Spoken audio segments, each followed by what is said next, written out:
interesado en la mesa, pues vamos a dar inicio. Pues buenas tardes tengan todos y cada uno de ustedes.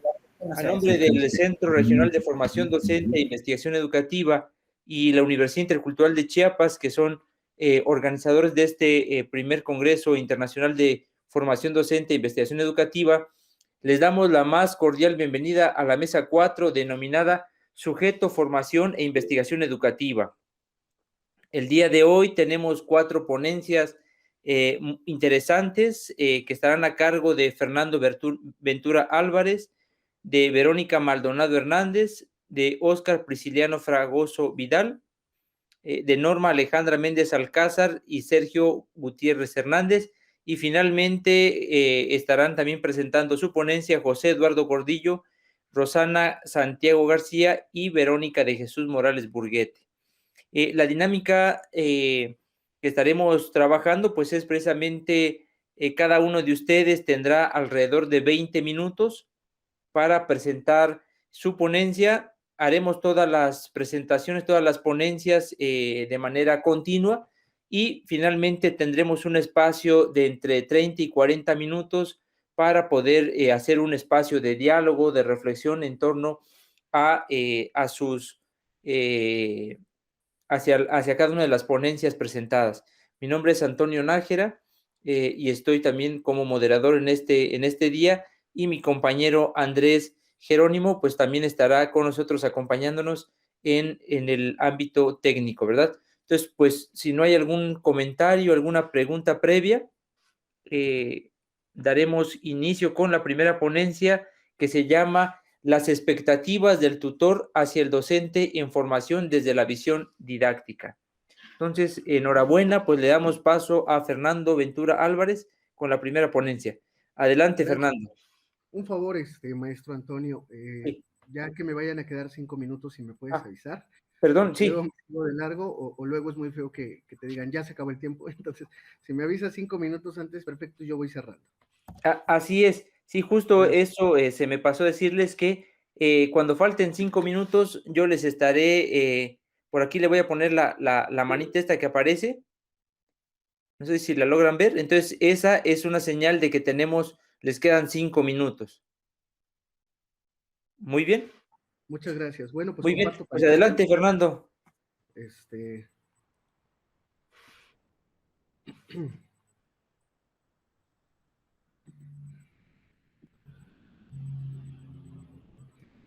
Y bueno, pues primero, muchísimas gracias a todo el esfuerzo que hace el CRESUR, a la Secretaría de Educación, a la de GESUM y a la Universidad Intercultural de Chiapas por esta oportunidad y por esta suma de esfuerzos que hacen para llevar a cabo este primer Congreso de Formación Docente e Investigación Educativa, que a mi parecer han aterrizado en temas sumamente muy interesantes, de mucho debate, actuales, y que bueno, pues yo estoy encantado con las ponencias que se han presentado, con las mesas de trabajo y con el taller que me ha tocado. Y bueno, pues me da mucho gusto estar con ustedes. El día de hoy vengo a presentar a dar a conocer una investigación que se hizo antes de la pandemia, que se llamó Las expectativas del tutor hacia el docente en formación desde la visión didáctica.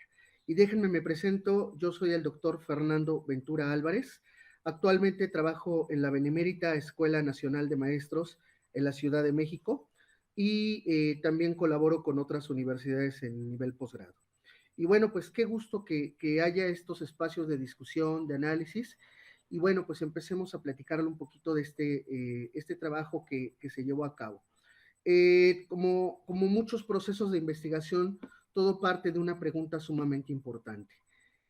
Los expertos han comentado que cuando está muy bien planteada la pregunta o cuando la pregunta se genera con amplias expectativas, pues casi ya tienes el desarrollo de la investigación. Y en este caso, una pregunta que se realiza o que se hace es, ¿qué espera el tutor? ¿Qué espera el tutor de los alumnos normalistas cuando van a desarrollar su proceso de práctica? Y en este caso me concentré para poder acotar la investigación en estudiantes de séptimo y octavo semestre. El último año, el cuarto año de la carrera de su formación como futuros docentes de educación primaria. Entonces, esa es la pregunta que me hice, saber qué espera el maestro. En este caso hay algo muy importante que tengo que aclarar. El tutor hay varias concepciones de lo que es tutor, ahorita vamos a ver algunas, voy a presentar algunas, pero sobre todo nos vamos a quedar con esta definición del maestro, del tutor, del maestro que está en el aula, el maestro, el docente, y que recibe al estudiante practicante. Esa es la otra definición que nosotros consideramos como tutor. El tutor, así se le llama o se le considera, porque brinda este acompañamiento a lo largo de todo el servicio social, y este acompañamiento lo hace a través de su formación docente. Bueno, en México, pues las reformas educativas de las normales en los últimos años intentan responder a estas todas exigencias de la sociedad del conocimiento, nacionales, multinacionales, universales. En el escenario educativo se ha visto dominado por un nuevo discurso y nuevos enfoques de enseñanza y de aprendizaje. Estos nuevos enfoques de enseñanza, estos nuevos conceptos de aprendizaje, algunas veces se presentan de manera vertiginosas o de tal magnitud o tan rápido que en ocasiones no tenemos o no nos detenemos un momento para analizarlas. El actual acontecer académico, en el actual acontecer no se contaba con un estudio que dé a conocer el conjunto de perspectivas, intereses, opiniones, visiones, valoraciones, a grandes rasgos del conjunto de expectativas que tiene el docente tutor respecto al docente en formación con relación a su trabajo didáctico. Como ya lo venía mencionando anteriormente, la importancia de qué espera cuando llega el estudiante normalista a realizar su servicio social, al mismo tiempo este servicio social capitalizarlo en una práctica profesional, en una intervención didáctica con las niñas y con los niños de diferentes grados en educación primaria. ¿Qué espera el docente tutor? Espera que sea un alumno comprometido, espera que sea un alumno con intereses en común, que sea un alumno que cumpla los objetivos de aprendizaje, que sea un alumno que cumpla los intereses particulares del docente, que sea un estudiante que responda a las necesidades globales o nacionales de la educación, que sea un alumno que desarrolle los planes y programas de estudio, o simplemente que se dedique exclusivamente a su lecho educativo, al proceso didáctico. ¿Qué espera el docente tutor? Entonces, es lo que nos interesa saber, es lo que me interesó saber, y por eso es que se desarrolló esta investigación. Entonces, se propuso realizar una investigación cualitativa y también cuantitativa para identificar y conocer cuáles son las expectativas del maestro tutor respecto a su función didáctica.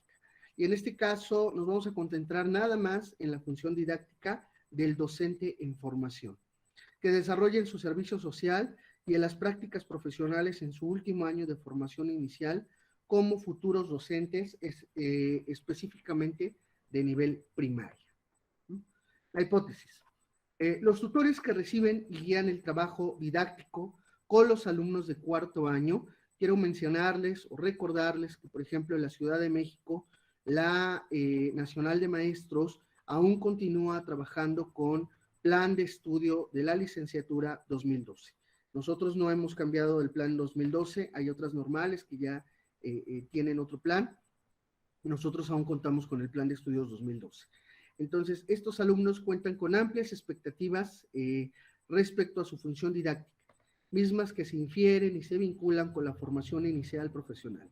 Estas expectativas se cumplen en su gran mayoría durante el desarrollo de la práctica docente, generando un importante avance y un aprendizaje en la formación del futuro docente. Vamos a ver si se cumplen estas expectativas que tienen los estudiantes en función de qué espera el maestro de primaria, qué espera la maestra de primaria de su alumno, y en este proceso de tutoría si cumplen con sus expectativas. A grandes rasgos, esta es la hipótesis. Bueno, como marco teórico, el futuro docente tiene que reconocer las tensiones, los problemas, las posibilidades y los retos que tiene la profesión de la docencia en estos nuevos escenarios. Quiero volver a recordar que esta investigación se hace en el transcurso del ciclo escolar 2019-2020 y se terminó mucho antes de que se diera el confinamiento motivo de la pandemia. Entonces sí quiero subrayar este proceso, bueno, esta situación, porque obviamente todo el escenario cambia diferente y las expectativas son otras. De esta manera, habría que actualizar la investigación o retomar en qué cambiaron las expectativas. Continúo. De este modo, se apuesta que el estudiante normalista vea de frente todos los aspectos, los reflexione y analice. Solo de esta manera podrá asumir una posición con respecto a la profesión docente. Es comprensible que el futuro docente haya vivido en su calidad de estudiante los efectos de la vocación, el compromiso, la identidad, la tecnologización, el desarrollo del conocimiento, la evaluación, entre otros. De ahí que no resulte extraño que tenga algunas explicaciones de la manera en que cada uno de estos aspectos contribuye o dificulte la permanencia y el éxito escolar. Nos queda claro que entonces el estudiante normalista, a través de los 4 años, a través de los 3 años antes de llegar a cuarto año, tiene un contacto estrecho con las escuelas primarias, porque realiza diferentes acciones en cuanto a la práctica docente. Entonces se ven inmersos en las escuelas primarias, practicando con diferentes grados de primero a sexto, en el cual va reflexionando, va conociendo y va reconfigurando su estilo de docencia, sus competencias docentes, sus habilidades docentes, para que las pueda manifestar ya de lleno en el último año y no solamente cumpla con el trabajo del servicio social, sino también lo materialice en un documento que puede ser una tesis, puede ser un informe de prácticas o un portafolio de evidencias que le permita al final titularse por medio de un examen profesional. Entonces, el éxito escolar pues depende de muchos aspectos que son desarrollados a través de su formación en la carrera, como lo acabo de comentar, en esos 3 años de formación docente y ponerlos en juego en el último año, donde la permanencia en la escuela primaria es mayor. Las jornadas de práctica que se dan en primer año, en segundo o en tercero, no se comparan con la permanencia de cuarto año. Entonces es aquí donde tendríamos que hablar de didáctica.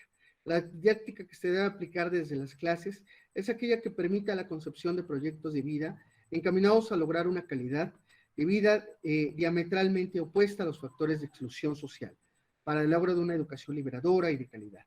La didáctica crítica debe propiciar entonces aprendizajes significativos, pero inmersos en el ejercicio crítico, mediante la problematización y verificación de saberes, a partir de una adecuada lógica del pensamiento. Por supuesto que los alumnos, a partir de también este recorrido que hacen a través de sus diferentes asignaturas planteadas en el currículum, van reconfigurando no solamente su rol docente, su acción docente, sino también el proceso que requiere cada una de las asignaturas para su desempeño con las alumnas y con los alumnos. ¿Qué quiere decir esto? Que analizan la didáctica que se debe aplicar desde las diferentes asignaturas y la responsabilidad, los retos, las problemáticas o las necesidades que esto requiere. Cada asignatura tiene un enfoque diferente, pero que al final del día se ven entrelazadas o desarrolladas, algunas veces más estrechas, otras de diferente forma, y al final esto tiene que ver con la función didáctica que desarrolla el alumno de cuarto año en las escuelas primarias. La didáctica, entonces, coadyuva al aprendizaje por proyecto, porque pondera la organización del aprendizaje desde el diálogo de saberes y la construcción de conocimientos, desde la investigación-acción transformador, donde los objetivos de formación, investigación y reflexión permanente logran la sistematización del conocimiento, teniendo en cuenta la reconstrucción del proceso vivido, la identificación y características de estos elementos, la reflexión acerca de las relaciones y la producción de nuevo conocimiento. Tarea sumamente importante que se ve vinculada con el tutor, que nos volvemos a referir al maestro de primaria, a la maestra de primaria, que va a brindar ese acompañamiento, esa guía, ese apoyo con los estudiantes de cuarto año. ¿Cuál fue el planteamiento del problema? Pues actualmente se desconoce y no se cuenta con la certeza académica de nombrar cuáles son las expectativas con las que cuenta el docente tutor, asignados en el último año de la licenciatura en educación primaria, Plan de Estudios 2012. respecto al docente en formación que desarrolla su práctica profesional en séptimo y octavo semestre de la licenciatura.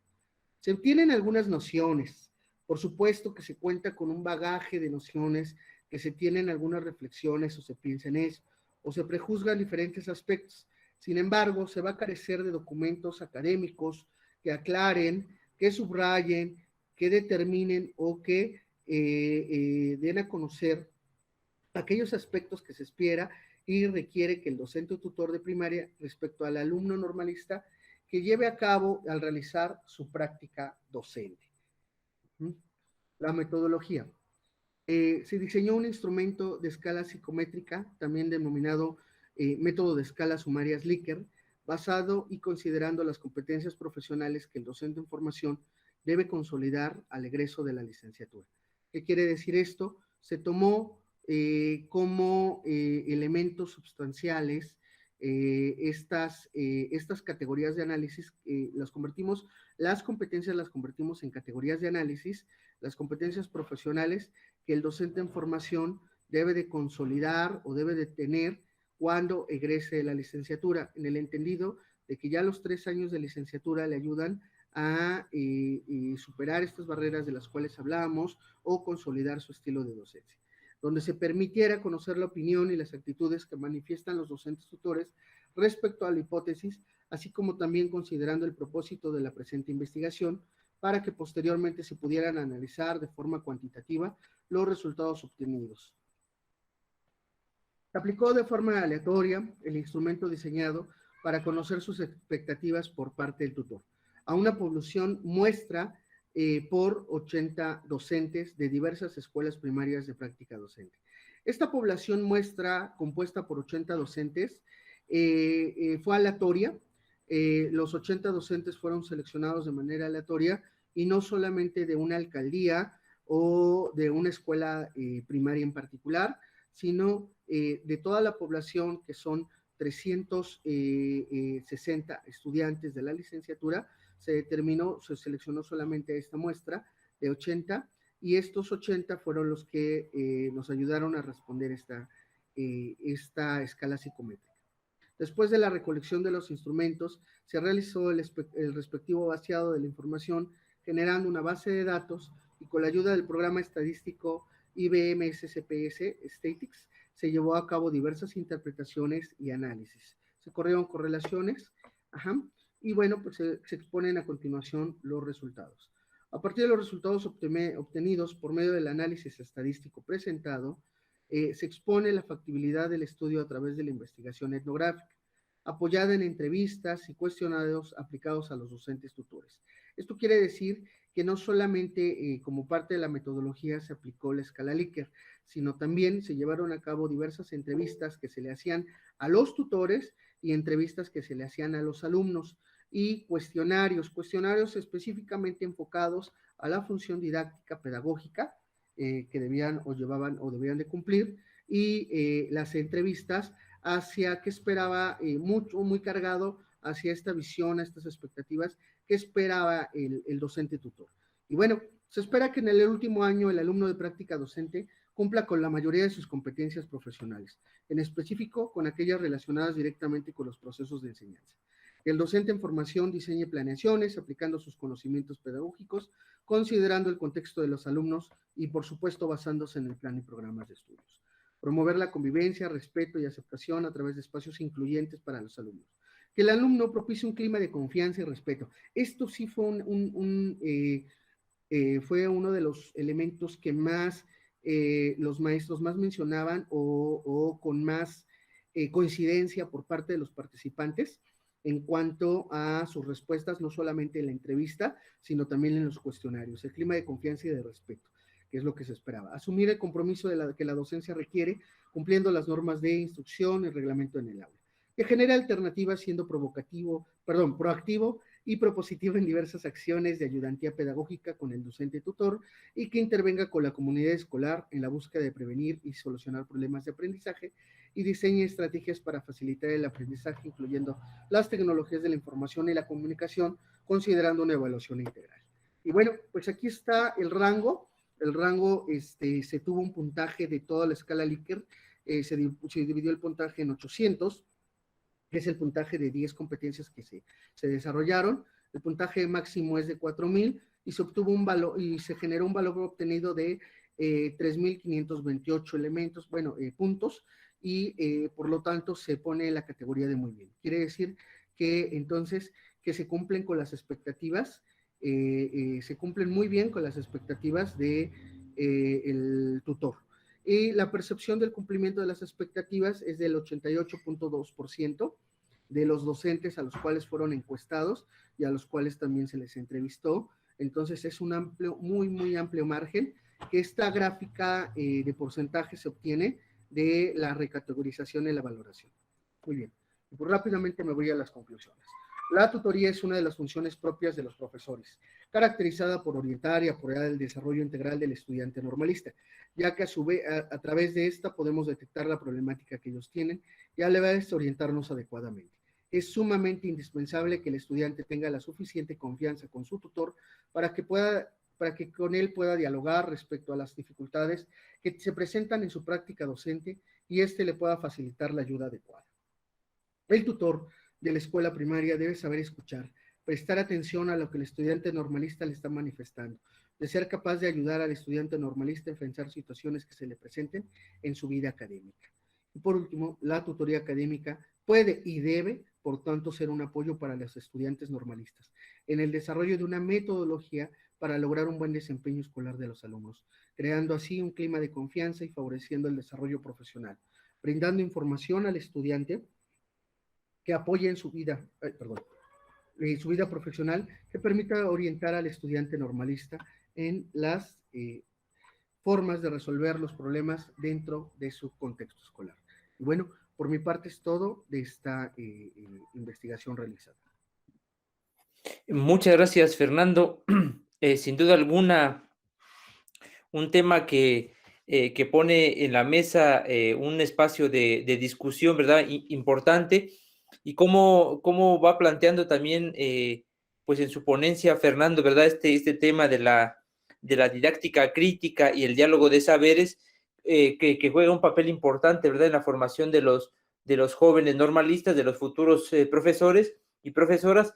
Y bueno, seguramente en el espacio que tengamos de discusión, pues vamos a poder preguntarle a Fernando algunas interrogantes, algunos comentarios para ir profundizando esta mesa. Muchas gracias, Fernando.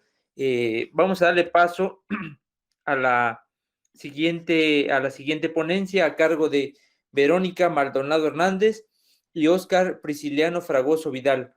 El título de la ponencia es El conocimiento declarativo versus el conocimiento constructivo en la formación docente. Adelante, Verónica, adelante, Óscar. Muchas gracias, muy buenas tardes, sí, nos escuchamos, ¿verdad? Sí, así es. Ok, gracias, muy amable. Buenas tardes nuevamente, tuvimos la oportunidad de saludarnos al inicio. Pues primero quiero agradecer a nombre de la doctora Verónica Maldonado, compañera profesional de mía y pues lógicamente una compañera dentro del ámbito laboral. Compartimos estas áreas de trabajo. En este momento se encuentra laborando en el consejo técnico de su escuela como docente, entonces pues ahora me corresponde a mí atender este compromiso para socializar el trabajo que hemos venido desarrollando pues en idea desde hace mucho tiempo, pero en concreción estamos como un adelanto de la investigación en razón de lo que tenemos. Bien, permítame, la ponencia es el conocimiento declarativo versus conocimiento constructivo en la formación docente. Partimos nosotros dentro de este planteamiento en la situación de la práctica docente que hemos desarrollado a lo largo de un buen tiempo y observar cómo se conduce la construcción del conocimiento en el alumno. Y nos encontramos dos posturas, ¿no? Uno, el conocimiento declarativo, ¿sí? y el conocimiento constructivo en la formación docente. Esto tiene mucho que ver con respecto a algunas preguntas. ¿Qué enseñamos? ¿Qué debemos enseñar o mostrar al educando? ¿Sí? Partimos nosotros de considerar, lógicamente, una metodología para poder indagar y que nos llevó a la investigación a acción, con la intencionalidad de buscar respuestas en el aquí y el ahora, y sobre todo que tome relevancia en el momento y en el lugar donde se desarrolla. Es en donde nosotros estamos trabajando. Consideramos también un área importante que es el aula, en donde se considera como el espacio donde se construyen presupuestos y que lógicamente va apropiándose el sujeto para poder posteriormente enseñarlos. Partimos nosotros entonces que este fenómeno de la construcción del conocimiento transita dentro del proceso de enseñanza-aprendizaje, en donde existe una serie de interacciones de un contexto y los sujetos que dentro de él satelitan. El sujeto que enseña, el sujeto que aprende y el objeto de aprendizaje. Este contexto dentro del aula es interesante porque se ve influenciado dentro de lo que sería el contexto social. Ya lo planteaba Pierre Bourdieu en sus textos al respecto, ¿no? Cómo el contexto social va generando a la sociedad que desea para que se apropie de los conocimientos que los hagan funcionar. A partir de aquí nosotros empezamos a indagar, a preguntarnos, ¿sí? Y uno de los primeros momentos son cuestiones que escuchábamos y que nosotros también éramos partícipes. Pero ya llevando esto a la indagación, tuvimos la oportunidad de poder acceder a documentos de titulación.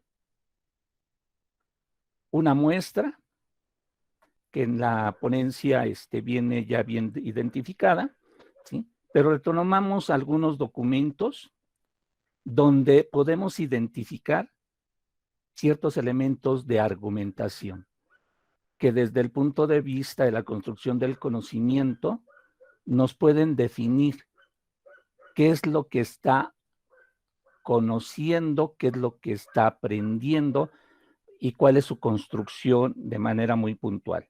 Encontramos que en el 100% de los documentos hay un respaldo de información, un respaldo teórica y de experiencia. ¿Sí? Pero de ese 100% de elementos de respaldo, solamente el 60% tiene una idea de lo que correspondería la justificación a partir de los parámetros que plantea Toulmin para la cuestión de argumentación. Eso se nos hace muy significativo. ¿Por qué? Porque como después de hacer una aserción, tomar una postura, sí lo justifico, pero va más justificado en este sentido en cuestión de la experiencia. Cómo poder validar esto y cómo poder comprender qué es el conocimiento. Otros acercamientos que tenemos al problema es la elaboración de textos, ¿sí? Con preguntas tan sencillas en donde se les pedía que tomaran una postura. Entre ellos, por ejemplo, pudiéramos preguntarnos, ¿no? ¿Qué pasaría si en aquel momento, qué consideras que puede pasar en razón de que si gana tal partido político o no en México? ¿Sí? Las preguntas se nos hicieron muy interesantes para poder dilucidar hasta dónde el alumno era capaz de poder construir un argumento que le diera validez y sobre todo que le permitiese poder haber estructurado un conocimiento determinado. De esta manera surge una estrategia, ¿sí? Que está definida por algunos aspectos muy interesantes, ¿no? Desde el punto de vista, ¿no? ¿Cuál era la estrategia para poder, uno, identificar si el alumno estaba conociendo o construyendo conocimiento? El primero fue considerar la heurística como la posibilidad de encontrar la forma de estructurar o organizar su pensamiento a partir de organizadores gráficos. ¿Cómo lo hace? ¿Dónde está la información que está recopilando o está utilizando para poder posteriormente argumentar una postura? Otro elemento que consideramos en esta posibilidad fue la pregunta.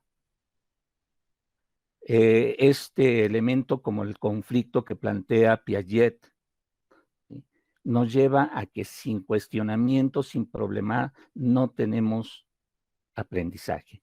Pero la pregunta vista desde Pablo Freire, ¿sí?, en este sentido, bueno, hacer preguntas contextualizadas y sobre todo que le permitiese reflexionar cuál sería una posible respuesta. El otro elemento que nosotros consideramos dentro de esta posibilidad, la indagación, como la búsqueda de vestigios que pudiera darme evidencias de lo que estoy diciendo. El otro elemento, la discusión. Esta confrontación e intercambio de ideas que permite generar, no es una confrontación de discusiones de quién sabe más, quién sabe menos, sino de apropiación de ideas. Y entonces podríamos nosotros abonar desde esa parte y a partir de eso construir una nueva realidad. El otro momento fue obtener respuestas argumentadas. Para eso nosotros retomamos a Toulmin con algunas variantes, como fue utilizar el dato de autoridad, manejar los datos duros que la información me estaba dando, establecer datos de valor y los datos de comparación derivados de una aserción o de un planteamiento o de una postura ante un problema determinado.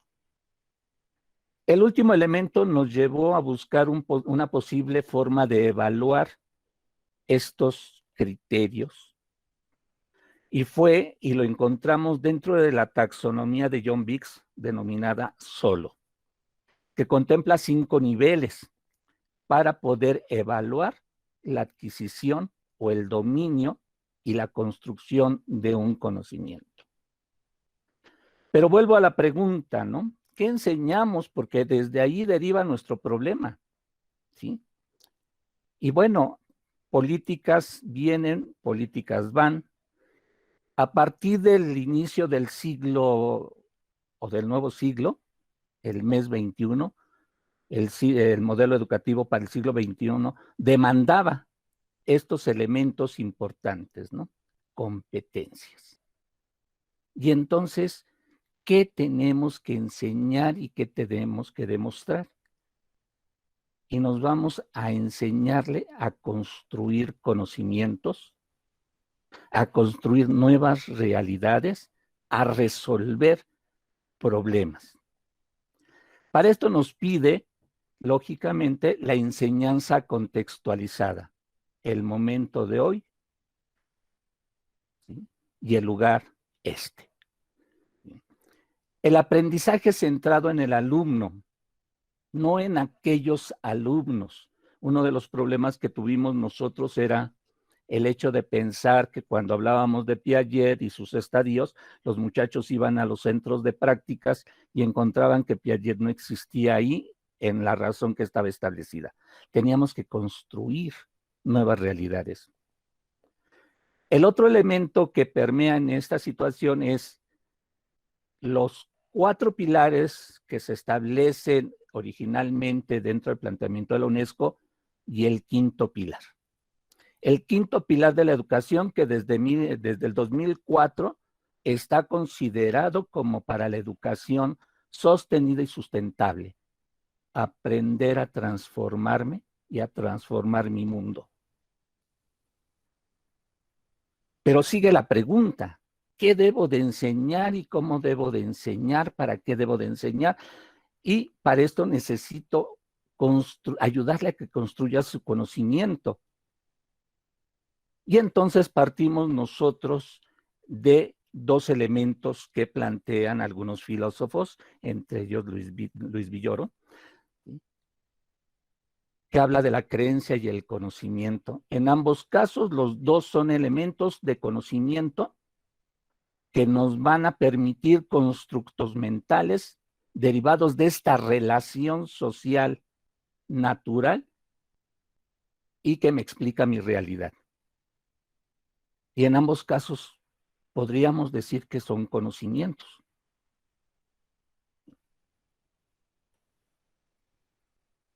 Y hay una pregunta que tal vez podríamos contestar todos. ¿Quién descubrió América? La pregunta tal vez la tenemos todos. Y la respuesta más, cuando lo aprendimos desde la primaria. Pero si yo me remito a leer y a escuchar desde lo que sería el planteamiento de una pregunta, diríamos nosotros, no fue Cristóbal Colón.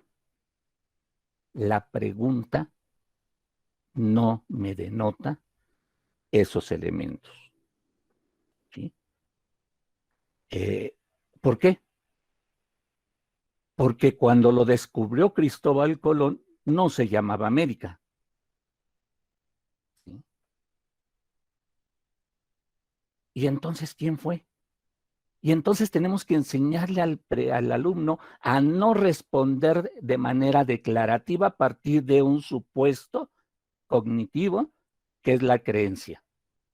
Necesitamos llevarlo al tránsito de la indagación para justificar a partir de argumentos un conocimiento y un nuevo constructo.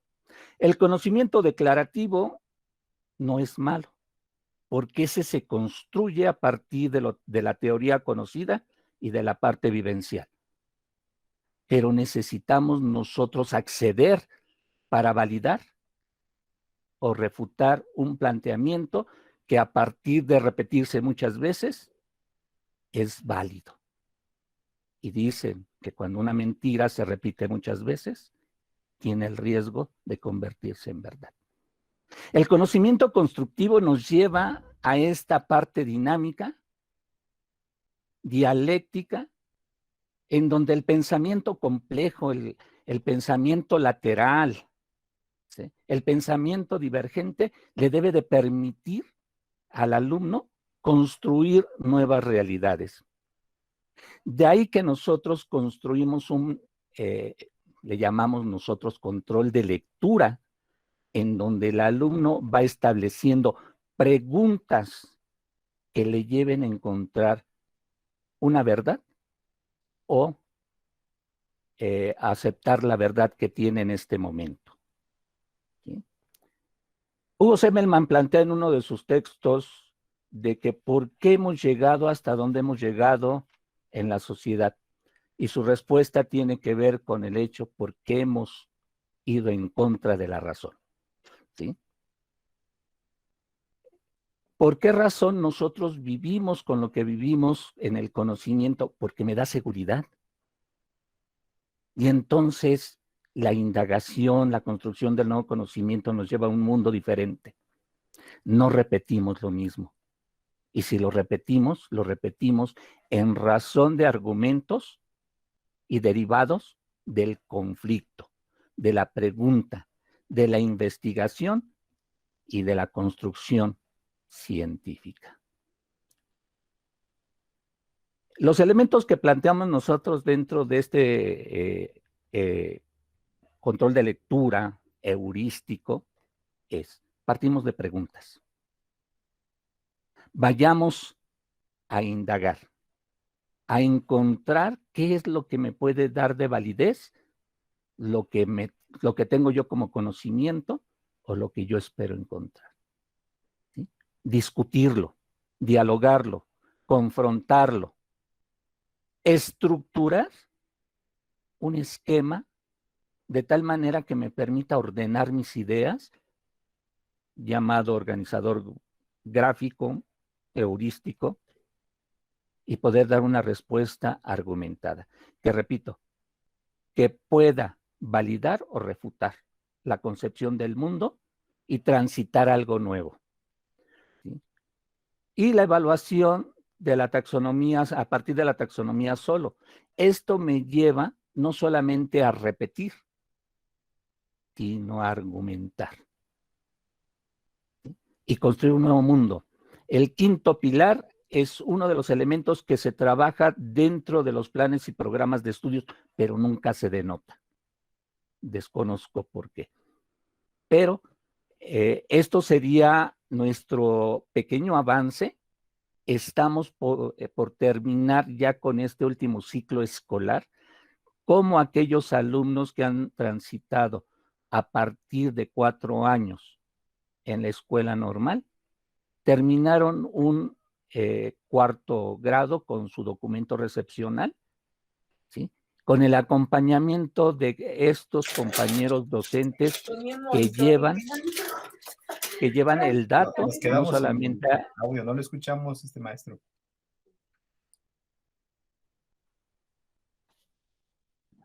Sí. Bueno, sí. Escucha, sí. Ya, sí. Adelante. Entonces, este es el heurístico, este es el planteamiento, esta es la ruta que nosotros estamos siguiendo, ¿sí? De tal manera que los documentos recepcionales, no por lo que está haciendo solamente un pequeño grupo de trabajo, sino porque esto está permeado dentro de la práctica docente de cada uno de los compañeros de la institución, ¿sí? Pero que ahora es visible cada vez en el hecho del documento recepcional. No repetimos. En educación como en el conocimiento no hay recetas escritas. ¿Sí? Entonces, lleguemos nosotros a esta parte final. Hemos encontrado a partir de algunos avances de datos y bueno, finalmente sí, ahora encontramos que hay nuevas verdades.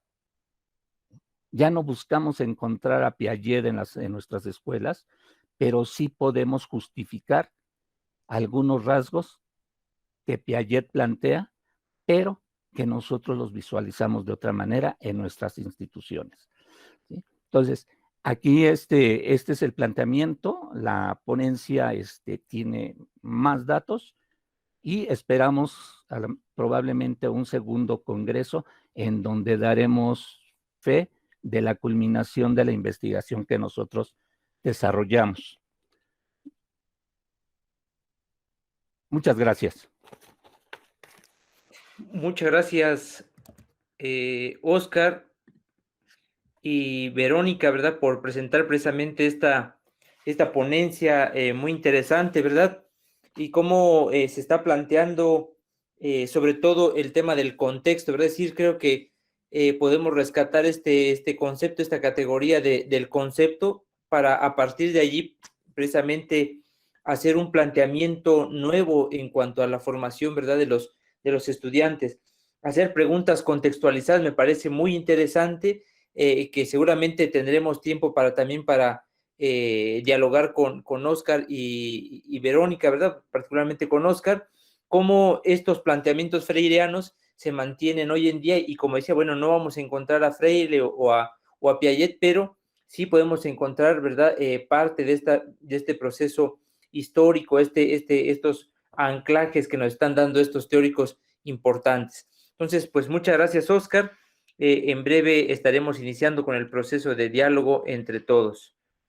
Vamos a darle paso a la ponencia número 3 a cargo de Norma Alejandra Méndez Alcázar, y Sergio Gutiérrez Hernández, con el título de la ponencia: La identidad docente a través de la narrativa y el relato autobiográfico. Por allí está Norma y Sergio. Aquí estamos. Muy bien. Pues muy bien, adelante, bienvenido, Sergio, bienvenida Norma. Adelante, iniciamos. Gracias. ¿Soy Ana? Sí, vamos a compartir. Muy buenas tardes, ¿eh? Aquí Sí. vamos a iniciar. Hoy creo que no sé con presentación. Ahí está. Nos dicen si ya se ve, ¿correcta? No se ve, sigue. De preferencia, primero dejen su diapositiva abierta y con la opción de presentación, y luego ya se regresan a Meet y le dan compartir ventana. Ok. ¿Regresas a Meet? Es que, ¿qué crees que no? Espérame tantito, deme un segundo. Ok, mientras les vamos comentando que no elaboramos muchas diapositivas porque pensamos que íbamos a tener menor tiempo. Entonces nos vamos a permitir ampliar la explicación, ¿sí? Para poder ocupar el tiempo que ya se volvió ahora muy generoso y que ya nos habían mal acostumbrado a 5 minutos, 6 minutos, y entonces acelerábamos todo el proceso. Pero vamos a ver Sí. si ya se alcanza. Lo importante es que se tomen el tiempo que ustedes requieran y explicar su tema. No se preocupen tanto por el tiempo. Quizás a lo mejor si hay un límite, pero... ¿Un amplio? Es que no, por alguna razón no me deja conservarla cuando ya me meto a mí. La voy a dejar sin pantalla completa. ¿En qué computadora está? ¿Es ¿Cómo Windows que o en qué Mac? computadora? No, es una, Lenovo. Lenovo, sí. Es que raro. Sí, Bueno, primero... es que la dejo completa, Ajá, pero... y con Tab Alt se regresa al navegador donde está Meet y ya le da compartir ventana. A ver, entonces con Alt. ¿Alt qué? ¿Con Alt qué, perdón? Alt Tab. No. Perdón, pero hasta concierto tenemos, una disculpa. No, la voy a dejar en modo normal porque no me lo permite. Ok. Para ya no detenerlos, ¿vale? Perdón, maestra Normita, abra la pantalla y desde la misma pantalla, como si fuera usted a presentarla de manera normal. Ajá, ya lo hice, me voy a una ventana. O sea, no, abra preséntela, maestra Normita, preséntela y como si fuera usted a abrir la presentación desde la misma pantalla que le está dando, porque es la pantalla que usted está compartiendo. Exacto, esta, ¿no? No la veo. A ver, sí, ándele. Ahora, en la parte de abajo, tiene ahí para presentar la diapositiva. Aquí en la parte de abajito, como si fuera a presentarla normalmente, maestra. Sí, dele puse, y ahorita tiene que abrirle probablemente, mire. Es que a mí sí me deja verla ya como pantalla completa, pero dicen que a ustedes no. ¿No le abrió? Sí. A mí sí me deja verla completa, como ya está en modo presentación, pero a ustedes les sigue presentando mi pantalla corta, ¿no? Así, en pedacitos. Así es. Si nos permiten, pues así la vamos a compartir. Si gusta, envíenmela y yo se la pongo. Yo la coloco, maestra Normis, rápidamente en WhatsApp. Lo tenemos conectado. A ver, déjame. O sea, sí se alcanza a ver así. Sí, ahí se la Está agotando la batería. Podemos hacer un ejercicio también de darle paso a la ponencia 4 mientras... Ok, me parece bien, sí les agradeceríamos mucho mientras resolvemos este asunto. Muy bien, sí, no se preocupen, tómense su tiempo, ahora vamos a darle paso. La mando por WhatsApp, Oscar. Sí, maestra, yo se la coloco aquí, no hay problema. A la ponencia, vamos a darle paso a la ponencia número 4, que está a cargo de José Eduardo Gordillo, Rosana Santiago García y Verónica de Jesús Morales Burguete, con el título de la ponencia: Política Educativa, Formación y Práctica Docente de Normalistas en Chiapas. Por allí ya está José Eduardo, Rosana y Verónica. ¿Ya están por allí? ¿No se oyen? No se oyen. José Eduardo. Ya se la mandé, maestro Oscar. Rosana y Verónica. Bueno, al parecer no está la ponencia número 4. Entonces, pues vamos a darle... Un segundo, yo. Ya se la mandé al maestro Oscar por si nos hace favor de subirla. Sí, yo, denme 2 segundos y ya ahorita se las, la coloco. Cresur, presentación. 2 segundos, no hay problema. Ahorita ya lo abro. No sé por qué no me deja. O sea, me la muestra, pero no la sube. Un segundito. Ahorita está abriendo.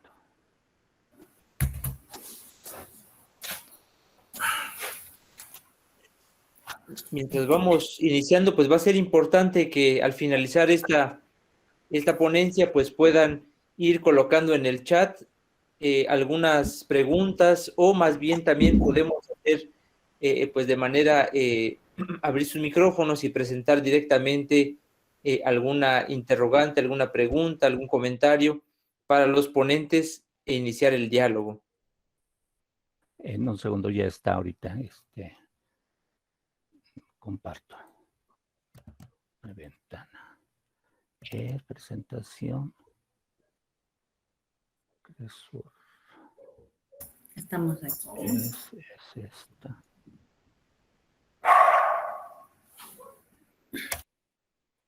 Ok. Un segundito, ya nada más. Perdón.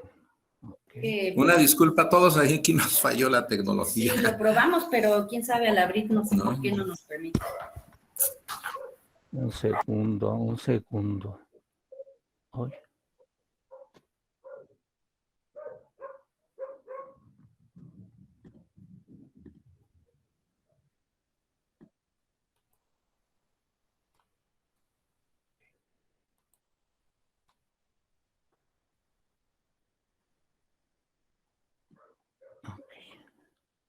De lo contrario, también podrían enviar al correo del Ya compañero está. Andrés.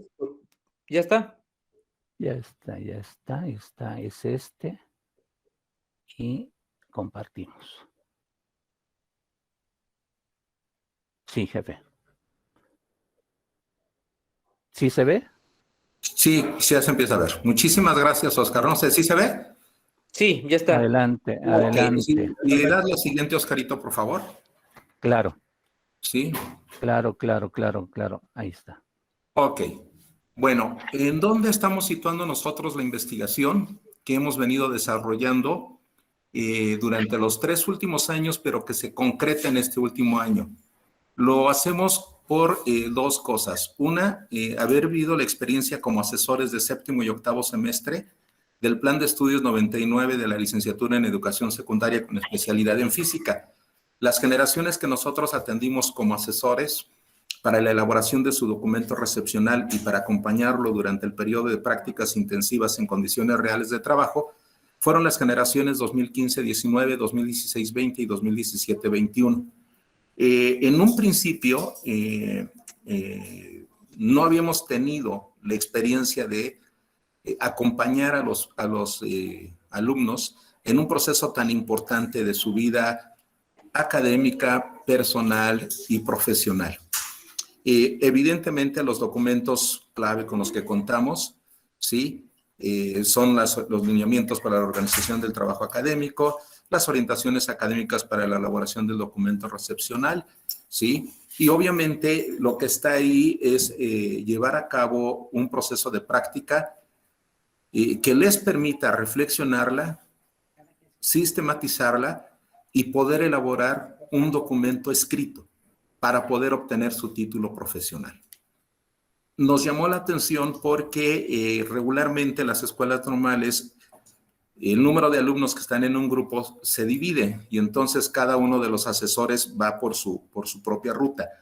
Lo que nosotros hicimos en el ciclo escolar, con la generación, 15-19, fue trabajar de manera conjunta tanto la doctora Norma como un servidor. Tener las sesiones con el grupo, que eran 11 personas, y ambos llevar a cabo todo el proceso. Si íbamos a observarlos, íbamos los dos.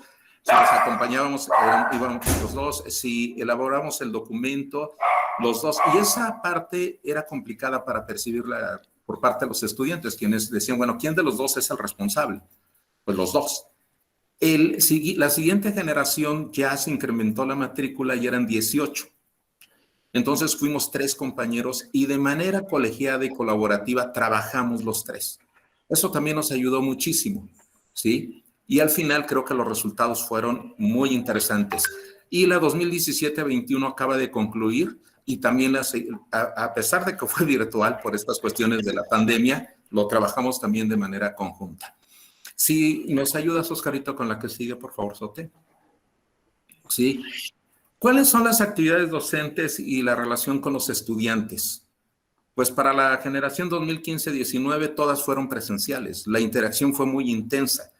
Para la 16-20 fueron presenciales y virtuales. Como ustedes saben, en marzo del 2020 se suspendieron las actividades de manera presencial y pasamos a una interacción intensa con 18 estudiantes, pero la parte final de su documento pues ya fue virtual.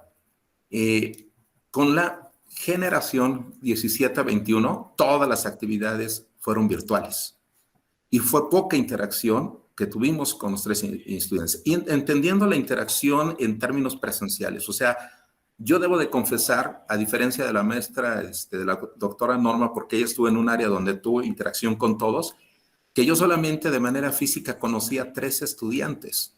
O sea, los demás, todo fue de manera virtual. Bueno, este es el contexto sobre el cual nosotros ubicamos el hecho de plantearnos una serie de preguntas en relación a qué significa para los estudiantes, ¿sí?, elaborar estas actividades y obtener un título. ¿Cómo viven su experiencia durante este último año de su formación profesional? Y cómo viven también el desarrollo de sus prácticas.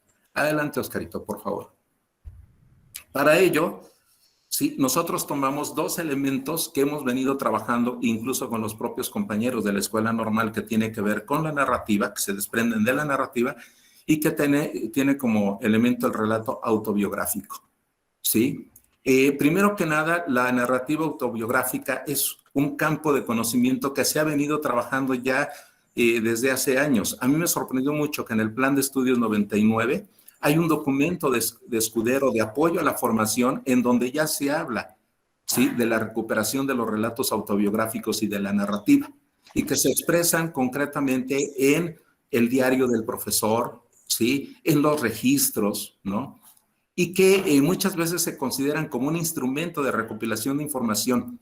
La clave aquí en el relato autobiográfico es combinar 2 elementos centrales en la formación: el mundo profesional de los alumnos, el mundo académico de la investigación y el mundo personal.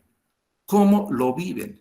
Y eso implica la reconstrucción de la experiencia ya desde otro ángulo. Es decir, no nada más cómo hiciste el documento, qué fue lo que viviste al realizar la construcción de tu documento recepcional.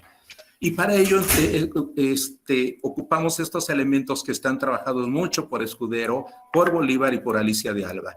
Estar ahí, ¿qué implica? ¿Sí? ¿Qué es lo que leerse, comprenderse? Eso es algo fundamental, porque una de las grandes dificultades que teníamos con los estudiantes era la producción escrita, hacer escritos. ¿Qué implicaba para ellos escribir? Y luego escribir tomándose ellos y tomando su vida como un punto de referencia. A nosotros nos llamó muchísimo la atención esta posibilidad de hacer el trabajo con ellos. Entonces vino esta gran etapa de la construcción de los relatos autobiográficos, que es presentarse ante el otro, la experiencia y la trama. Para ello, y por eso lamento mucho no haber considerado esta parte por la situación del tiempo, tanto la doctora Normita como yo participamos también en la Facultad de Filosofía y Letras de la UNAM en todo un taller de narrativa. ¿Para qué? para hacerse o hacer acopio de instrumentos de carácter metodológico más finos. Y en esa parte de la narrativa vinculamos la parte de que, bueno, ya tenemos ahí un relato.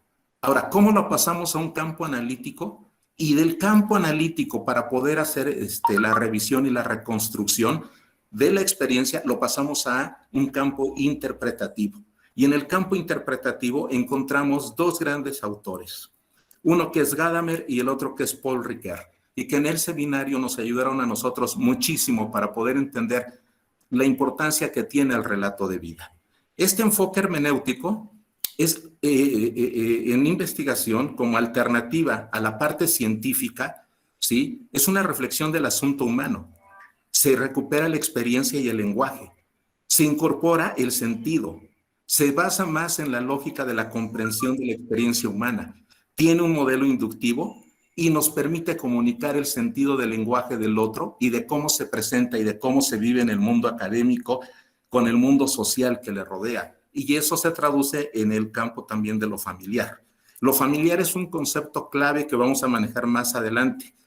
Entonces, estos conceptos claves para nosotros fueron la comprensión, el entendimiento de elementos particulares mostrados en el relato, la interpretación, que es la comprensión aplicada del todo, y el sentido que se le da.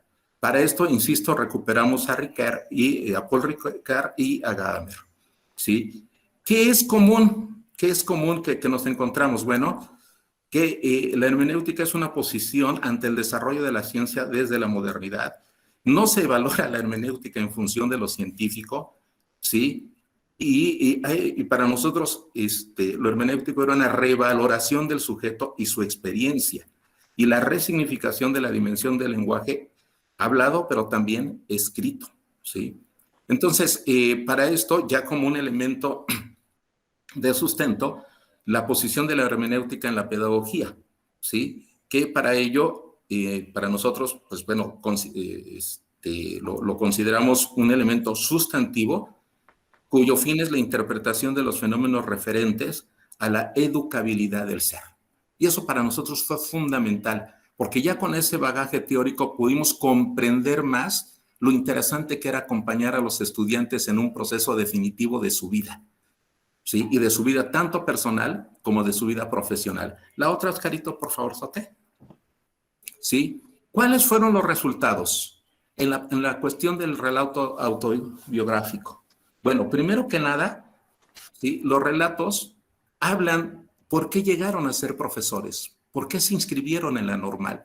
Y encontramos aquí dos campos muy interesantes, la influencia familiar y la influencia de los profesores. Hay relatos que narran y recuperan cómo fue la influencia de su mamá o fue la influencia de su papá, o la mamá es maestra o el papá es maestro, o ambos son maestros. Y eso se da en el total de las 3 generaciones que tomamos como objeto de estudio, ¿sí? Y luego el otro, que es la influencia de los profesores. Hay quien narra en su vida que fue un profesor el que le inspiró a ser maestro, ¿sí? Pero no todo se marca en los relatos como una situación positiva. Hay una serie de incidentes críticos que hablan acerca de lo agradable que puede ser la influencia familiar o lo adverso, porque también hay familias que le dijeron, si estudias para maestra te vas a morir de hambre. Esa no es una carrera que te va a dejar buen dinero. Y también hubo influencias familiares que le dijeron, bueno, yo hubiera querido algo mucho más importante para ti que la carrera de ser profesor. Entonces, no siempre la cuestión es positiva, y eso nos llamó a nosotros y es lo que llamamos incidentes críticos en la toma de decisión, porque a pesar de esa influencia, ellos tomaron la decisión de ser maestros. Y luego tenemos la otra que tiene que ver con concluir la carrera. ¿Qué significa concluir la carrera para los docentes, para los alumnos? Bueno, ellos lo asemejan a una situación prácticamente heroica de haber sobrevivido a la escuela normal, y eso nos llamó a nosotros mucho la atención. Y algo que también nos gustó es que ellos pensaban que construir el documento era muy fácil, pues tenía 47 cuartillas y era un ensayo analítico reflexivo, entonces lo podían hacer en cualquier momento, ¿sí?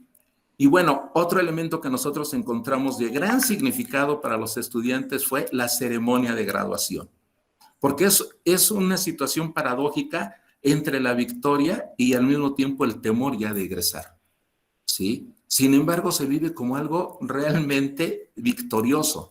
y que se manifiesta en diferentes festejos, ¿sí? Unos que se dan a nivel institucional de manera formal y protocolaria y otros que se hacen a partir de las lealtades y de las convivencias que han forjado durante 4 años de su vida. Entonces se buscan y celebran, y celebrar, por ejemplo, para la generación 2015-19 era realmente tomar. Fuimos testigos y obviamente guardamos esta parte con mucho profesionalismo, porque ellos celebraron tomando, ¿sí? Era como decir, lo logramos. No fue así para la siguiente generación, en donde su preocupación por la cuestión de la pandemia era, ¿y cómo vamos a presentar el examen ahora? ¿Y cómo nos van a dar la plaza? ¿Y cómo lo vamos a realizar? ¿Y si llegaremos a terminar? Y cuando lo concluyen, bueno, aquí mis compañeros son testigos, el examen profesional, por ejemplo, se convierte en un gran acontecimiento en la institución, en donde la familia, los profesores, encontramos un nivel de satisfacción tremendo al ver el desempeño de los estudiantes y el logro de ver concluido el documento recepcional que refleja su experiencia acumulada durante 7º y 8º semestre en una práctica que se desarrolla en condiciones reales de trabajo. ¿Sí? La actual generación durante todo el tiempo preguntó, ¿cuándo regresamos? ¿Vamos a regresar? ¿Así se va a llevar todo el ciclo escolar? ¿Cómo vamos a presentar? Incluso los exámenes fueron virtuales. Y este elemento, por eso marcábamos de una interacción muy leve, de una u otra manera no da la misma intensidad que cuando se desarrolla de manera presencial. ¿Sí? Hay un sentido, uno de los relatos de los chicos decía, es que yo realmente nunca me sentí como allegado, como identificado con mi propia profesión, ¿no? Esta parte de lo virtual. Sin embargo, en lo virtual, hubo alumnos que empezaron a ver en la práctica muchas oportunidades y la desarrollaron de una manera muy acertada. Un elemento de contexto que quiero comentar aquí es este elemento de Bolívar. Dice, en algunos momentos, la persona actúa como si él o ella hicieran su propia historia, cuando de hecho están forzados a hacer la historia que dicen haber vivido. Y este es un elemento fundamental, porque lo que le quita lo anecdótico al relato es precisamente la situación de contexto. Es esta posibilidad que nos da la hermenéutica de interpretar, pero para poder interpretar, ¿sí?, se requiere recuperar estos elementos de la hermenéutica como una reflexión de los asuntos humanos. Nuestra pregunta sería, ¿la práctica es un asunto humano? Claro, ¿sí? ¿Y cuál es esta posición? Bueno, pues que esta posición se emplea en investigación con una orientación básica y aplicada, y por eso este enfoque a nosotros nos ha gustado muchísimo, porque recuperar a partir de los relatos las voces de los estudiantes, sus sentires, nos ha, a nosotros de verdad, hemos logrado como compenetrarnos mucho con ellos, entendernos mucho más con ellos. De hecho, nuestros compañeros que trabajan en la escuela son testigos que la primera, la 2015-19, era una generación que abiertamente, cuando a mí y a la maestra Normita nos pidieron que nos hiciéramos cargo de ella, lo dudamos, porque la trayectoria de estos chicos era que nadie los quería, ¿sí? Y entonces, ya para ir cerrando, una frase que cae en un relato de esta generación es que dijo, somos una generación venida a menos. Y me llamó mucho la atención. Y en el campo interpretativo, venir a menos es que eran 22, me parece, al principio, y solamente quedaron 11. O sea, solamente concluyó el 50% de esa generación. Y para ellos, cada una de las ausencias de sus compañeros marcó una dinámica muy interesante en el grupo. Compleja, difícil de desentrañar, pero que al momento de que fuimos recuperando relatos, nos dimos cuenta que cada una de las historias de los alumnos tenía una razón de ser, y que si nosotros la respetábamos y la considerábamos, logramos un campo de sentido y de comprensión que nos permitió alcanzar, la verdad, muy buenos resultados en la construcción de sus documentos, y al 100% de ellos, sí, haber quedado en su primera opción en servicio profesional docente. Pues esta es la perspectiva que nosotros estamos trabajando. Obviamente falta hacer toda la interpretación y ubicar las generaciones en el campo de las políticas educativas, y por eso esta frase de Bolívar con la que quisimos terminar. Porque al final, cuando se dice están forzados a hacer la historia que dicen haber vivido, es que finalmente ya hay un currículum prescrito, ya hay un conjunto de políticas educativas preelaboradas en la que los alumnos se tienen que, como los docentes, sujetar o interpretar y entrar en un campo posible de transformación. Pues muchas gracias, eso sería de parte de nosotros. Y nuevamente una disculpa, la verdad, por estas cuestiones de tecnología. Muchísimas gracias, Oscar, por el apoyo y gracias por la paciencia al maestro Antonio de Jesús. Muchísimas gracias. Muchas gracias, Sergio. Muchas gracias, Norma, perdón. Y bueno, quizás terminar con lo que decían, ¿verdad? Y la frase esta de Bolívar, pues finalmente somos sujetos históricos, ¿verdad? Entonces, creo que pues los planteamientos de Paul Ricoeur, ¿verdad? Es importante cómo la hermenéutica juega un papel importante en estos procesos de interpretación de la realidad, no una realidad externa, sino más bien una realidad que la vivimos en la cotidianidad, ¿verdad? Entonces, me parece también muy interesante ahora que abramos el espacio para comenzar a dialogar en torno a estos temas. Haremos otro llamado a José Eduardo Gordillo, a Rosana Santiago García y Verónica de Jesús Morales Burguete. No sé si por allí están. Muy bien, creo que no se presentó la última ponencia, pero bueno, entonces tenemos pues un espacio, ¿verdad? Por lo menos de 30 a 40 minutos para comenzar el diálogo en torno a las 3 ponencias que se presentaron el día de hoy. Por allí, no sé, me gustaría empezar a abrir el diálogo y bueno, si nos pudieras a lo mejor un poco ahondar, Fernando, con relación a cómo se ha vivido la puesta en práctica de la didáctica crítica y del diálogo de saberes en estos procesos de formación docente en estudiantes de normales. ¿Qué pasa con este diálogo de saberes y cómo hacen frente precisamente a estos currículum oficiales, a estos planes y programas que están institucionalizados y cómo logramos precisamente articular esta didáctica crítica y diálogo de saberes a partir de lo que llevan los propios estudiantes? Sí, muchas gracias. Bueno, pues quizás la respuesta va a ser más sencilla de la complejidad que hay en la misma pregunta que hace.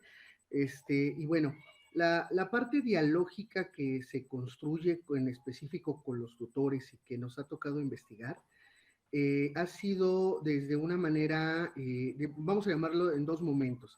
En un primer momento, por la carencia que tienen los estudiantes en su proceso formativo, al tener este diálogo con los tutores, es más bien como receptiva.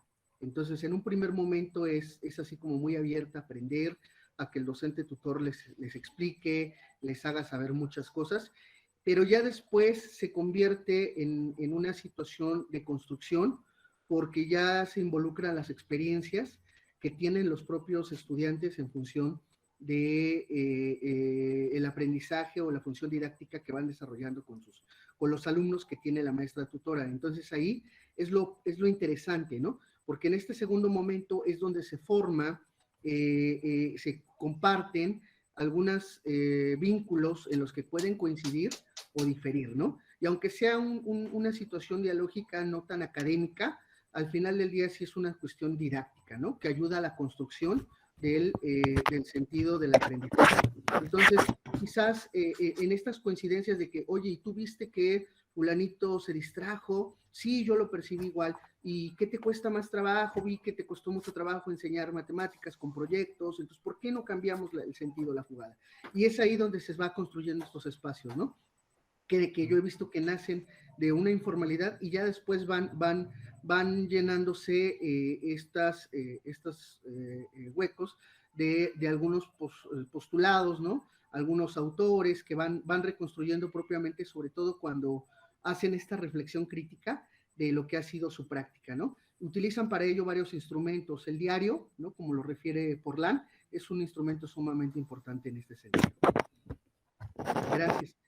Y bueno, no sé si puedo aprovechar para hacerle una pregunta al maestro Oscar Fragoso. Claro, adelante, muy bien. Gracias, Fernando. Sí. Adelante. Gracias. Bueno, maestro Oscar, pues muchas felicidades a usted y a la maestra Verónica Maldonado que hicieron o que todavía continúan esta tan interesante investigación, bueno, todas las investigaciones tan interesantes que hoy han presentado. Y maestro Oscar, bueno, la pregunta en cuanto al desarrollo de los conocimientos declarativos y la construcción de la formación docente, ¿qué tanto se recupera el lenguaje escrito, no? ¿Qué tanto esto interviene? Porque hablaba de un proceso reflexivo en cuanto a la parte dialógica o a la parte verbal, ¿no? Entonces, pero ¿cómo incursiona el lenguaje escrito en esta construcción? Esto es una cuestión de apostarle a las dos formas de comunicación por excelencia, ¿no? El escrito y el oral. ¿Sí? El primero tiene que ver con la cuestión de poder hacer que el alumno indague y acceda a elementos de evidencia, ¿sí? Las respuestas son muy sencillos y ese es el conocimiento declarativo, ¿sí? ¿Quién descubrió América? Cristóbal Colón. Y dicen que dependiendo la pregunta es la respuesta, ¿sí? ¿Qué pasaría si yo al alumno planteo, ¿consideras tú que realmente Cristóbal Colón descubrió América? ¿Has considerado que en ese momento América no se llamaba América? Entonces no se puede descubrir algo que no existe, ¿sí? Una tierra nueva tal vez, pero no América. Ahora, si yo complemento una pregunta verbal o escrita, porque estamos acostumbrados a esta parte de poder externarnos de una manera muy cotidiana, la creencia. Entonces, estos dos elementos no se pueden disociar. La oralidad y la verbalidad escrita también tiene que coexistir, ¿sí? Aquí la cuestión es, ¿cómo planteamos la pregunta? ¿Qué le preguntamos al alumno? 2 por 2 son 4, ¿sí? Es lo cotidiano, porque no le preguntamos, ¿consideras tú que 2 más 2 son 4? ¿Por qué?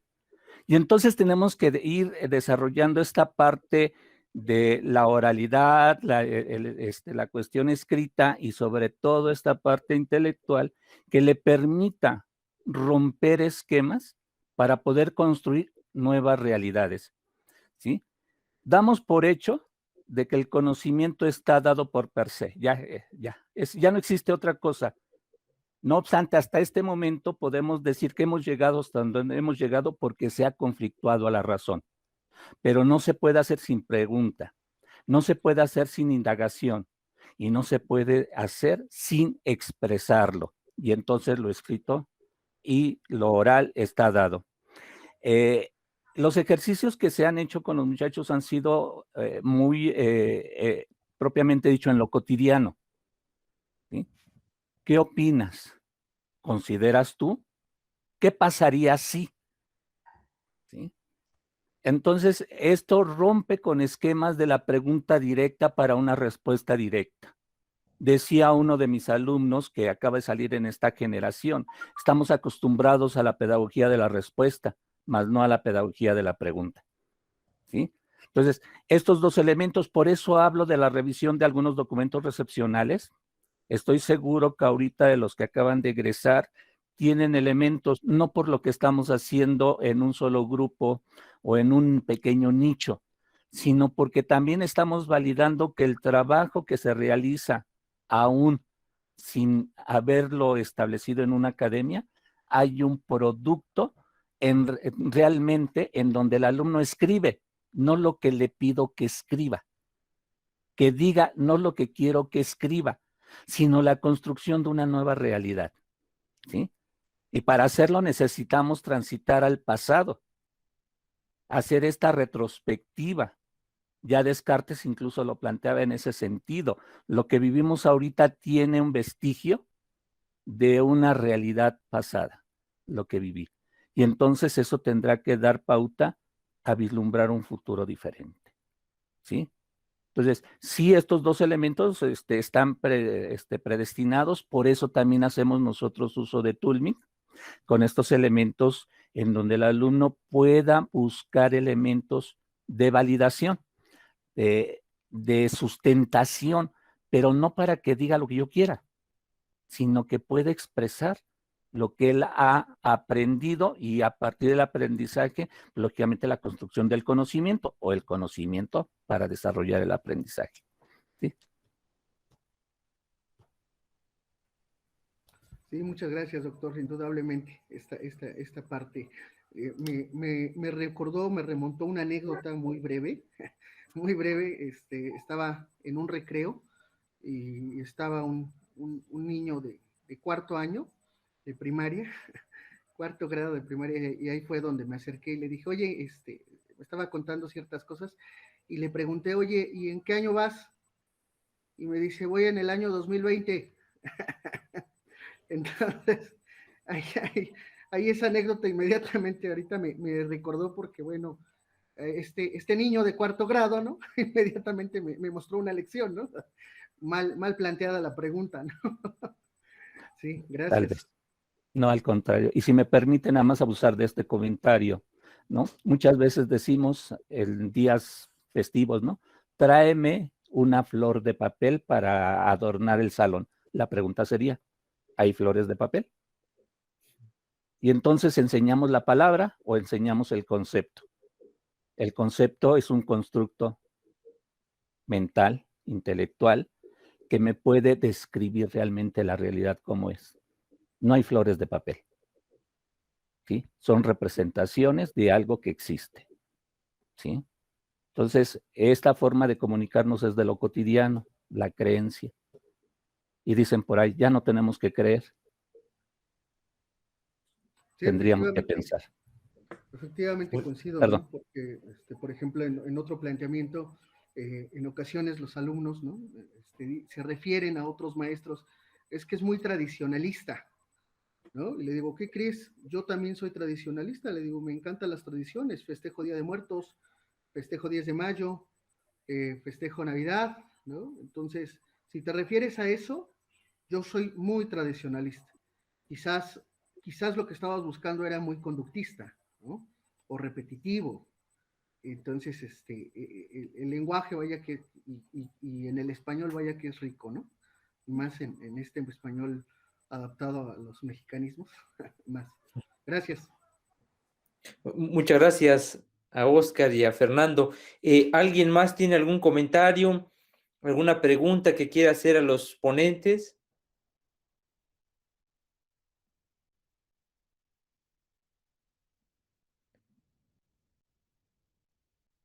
Tenemos tiempo todavía para poder dialogar con los ponentes.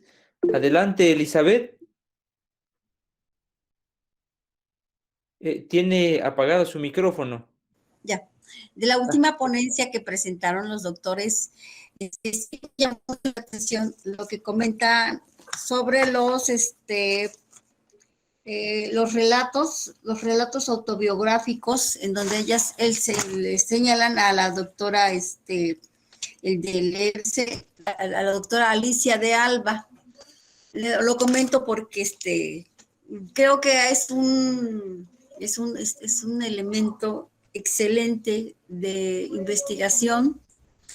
Yo no había caído en la cuenta de ello. Lo comento porque realicé mi trabajo de tesis de maestría y entonces mi directora me dice, ahora quiero que en tu última parte de este trabajo me relates todo lo que hiciste para lograr a tu meta. En este caso fue concluir tu tesis de investigación. Y entonces comienzo a narrar en ese texto todo lo que pasé como ser humano, ¿verdad?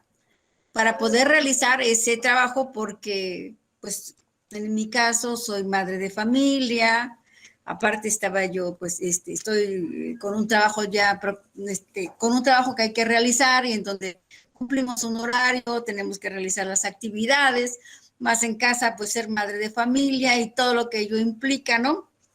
Con jóvenes adolescentes. Entonces, sí es una catarsis, dirían, en donde uno va narrando todo lo que se pasa para poder lograr concluir un trabajo de tesis y lo que implica, ¿no? Y me llama mucho la atención por lo que señalan los doctores, ¿no?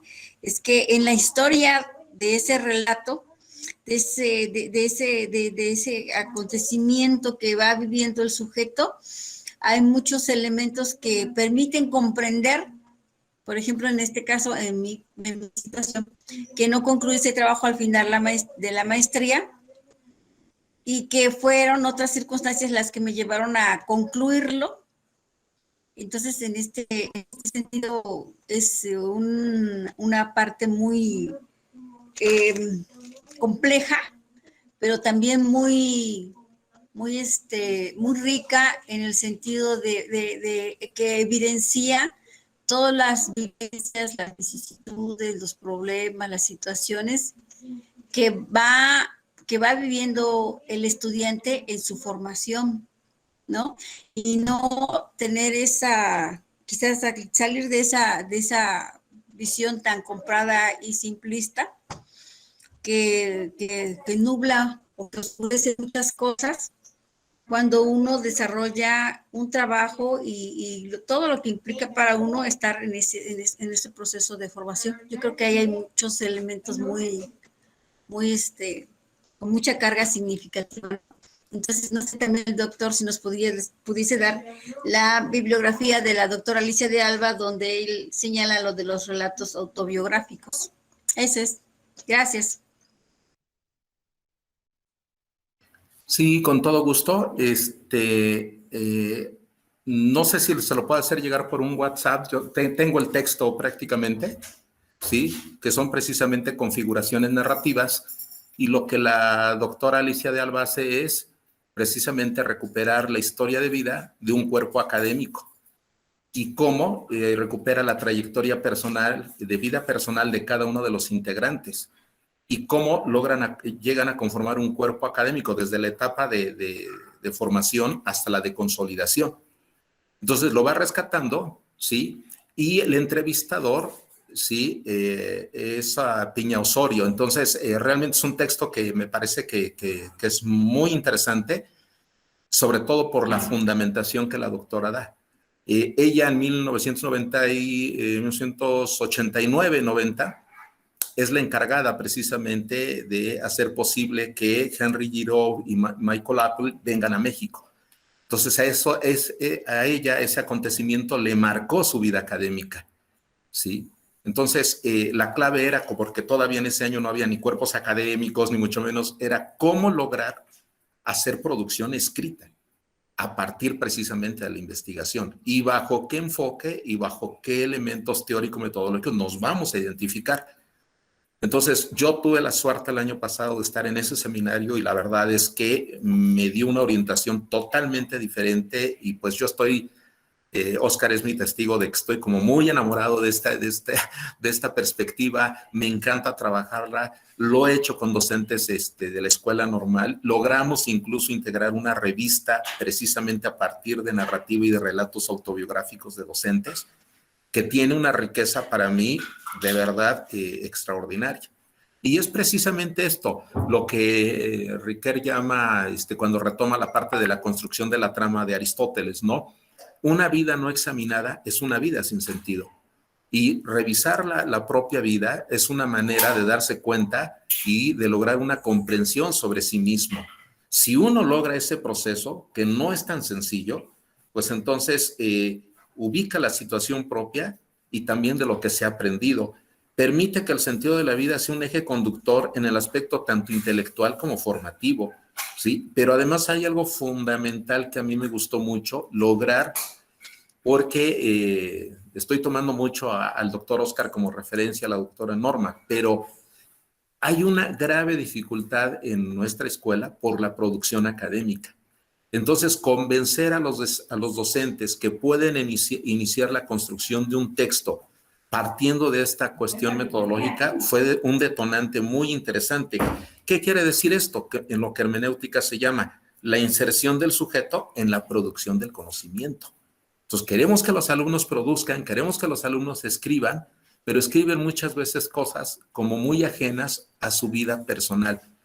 Cuando se dan cuenta que aprender no es nada más para pasar, presentar un examen y obtener una calificación, sino que todo aquello que no aprendieron o dejaron de aprender tiene una repercusión en séptimo y octavo semestre porque no tienen los elementos para ponerlos en práctica. Y también ahí descubren aquellos aprendizajes que en los 3 primeros años les dejaron un alto nivel de significado y son los que utilizan para salir adelante en la presión que tienen para el desempeño de sus prácticas. Entonces, bajo este enfoque me quedó muy claro este elemento que también tiene la hermenéutica y que dice la vida y la experiencia como elementos significativos de la comprensión de lo que estamos haciendo. ¿Sí? La reflexión de la formación es clave para comprender no solo lo externo al sujeto, sino también lo sí mismo del sujeto. Y realmente tomar un nivel de conciencia social que favorece muchísimo la identidad. Hay un detalle que me permito confiar en ustedes. Los alumnos de la generación 15-19, las primeras semanas lo que escuchábamos era como un nivel de resentimiento hacia la escuela. Ese discurso, conforme va avanzando el ciclo escolar, al finalizar se modifica y hay un nivel de reconocimiento hacia todos sus profesores que intervinieron en su proceso formativo. Lograr eso, ¿sí? Para nosotros es algo de alta satisfacción, ¿sí? Porque para nosotros significaba verlos ya implicados con mayor nivel de responsabilidad en la tarea de ser maestro.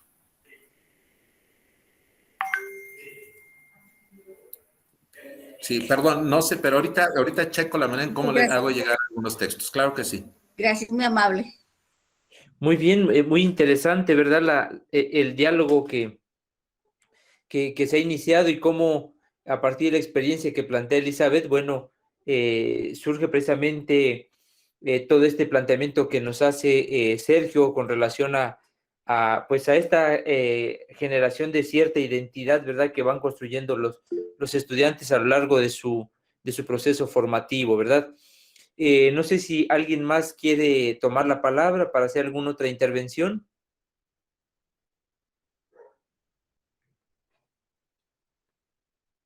No, creo que no, ¿verdad? Pues bueno, antes, por allí Elizabeth colocó su correo para que puedan tener un mayor contacto, ¿verdad? Para la bibliografía, junto con Sergio. Entonces, pues por allí está ya el canal de comunicación. Pues bueno, pues no nos queda más que agradecer precisamente la intervención de cada uno de ustedes con estas ponencias que sin duda alguna ponen, pues de alguna manera, la reflexión en torno a esta mesa 4, ¿verdad? Que se llama Sujeto, Formación e Investigación Educativa, en el marco de este primer Congreso de Formación Educativa e Investigación, Formación Docente e Investigación Educativa. Entonces, antes de concluir esta mesa, pues me gustaría dejarles, ¿verdad? Una pregunta, ¿verdad? Sobre, con lo que decía Oscar, bueno, ¿quién descubrió América o quién encubrió América, ¿verdad? Como dijera Dussel, ¿verdad? Entonces, quizás una buena pregunta para llevárnoslos para el café con pan, ¿verdad? Entonces, pues agradecerles mucho este espacio. Por allí Andrés nos va a hacer la presentación de la entrega simbólica de los reconocimientos. Estaremos haciendo una entrega simbólica a expensas que en breve le estarán enviando a sus correos electrónicos la constancia correspondiente. Andrés, ¿podremos presentar la constancia? Sí, permíteme, ahorita lo voy a abrir. Sí, gracias.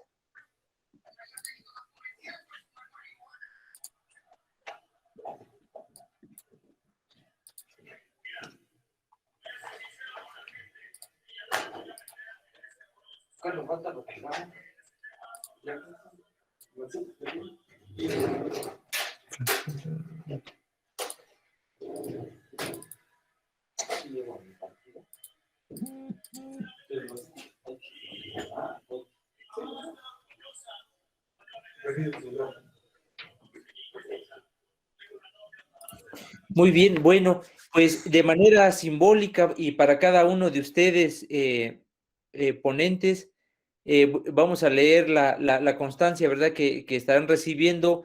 El Centro Regional de Formación Docente e Investigación Educativa otorga la presente constancia a Fernando Ventura Álvarez por su participación en el primer Congreso Internacional de Formación Docente e Investigación Educativa con la mesa de ponencia Sujeto, Formación e Investigación Educativa. Comitán de Domínguez, Chiapas, a 26 de agosto de 2021. Firma doctor Abraham Velasco Hernández, rector del Centro Regional de Formación Docente e Investigación Educativa. Pues enhorabuena a cada uno de ustedes. Muchas felicidades por este trabajo que han presentado y pues vamos a darnos un fuerte aplauso, ¿verdad?, a la distancia. Muchas gracias a todos y a todas y pues que tengan muy buena noche. I'm happy on this island.